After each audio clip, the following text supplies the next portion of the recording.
Hello តាជាហៅសួស្តីទាំងអស់គ្នាថ្ងៃនេះយើងមកសិក្សាពីការសន្ទនាមួយដែលតាក់ទងជាមួយនឹងការធ្វើការឬក៏ការរកស៊ីប្រចាំថ្ងៃ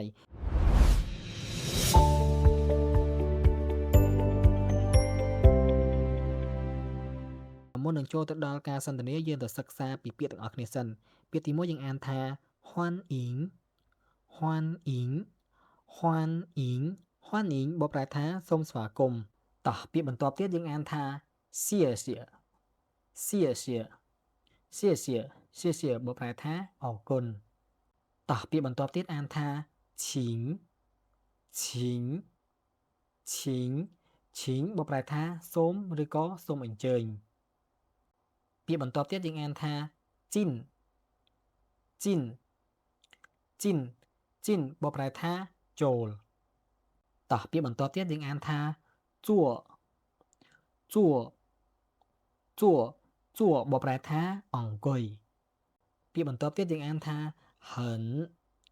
ហិនហិនហិនបកប្រែថាខ្លាំងណាស់ឬក៏ណាស់ពាក្យបន្ទាប់ទៀតយើងអានថាកោស៊ីងកោស៊ីងកោស៊ីងកោស៊ីងបកប្រែថារីករាយឬក៏សប្បាយចិត្តតោះពាក្យបន្ទាប់ទៀតយើងអានថា认识认识认识认识បកប្រែថាស្គាល់ពាក្យបន្ទាប់ទៀតយើងអានថាឡាយឡាយឡាយឡាយបកប្រែថាមកអានថា我们我们我们我们បកប្រែថាយើងឬក៏ពួកយើងតោះពាក្យចុងក្រោយយើងអានថា公司公司公司公司យើងបកប្រែថាក្រុមហ៊ុន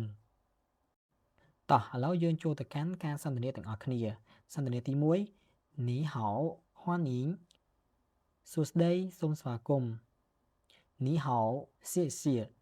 សួស្តីអរគុណតោះឥឡូវយើងចូលទៅកាន់ការសន្ទនាទី2ទាំងអស់គ្នាលីសៀនសឹងនីនហៅលោកលីសួស្តី王小姐您好អ្នកនាងវ៉ាងសួស្តី欢迎请进សូមស្វាគមន៍សូមអញ្ជើញចូល谢谢អរគុណតោះឥឡូវយើងចូលទៅកាន់ការសន្ទនាបន្តទៀត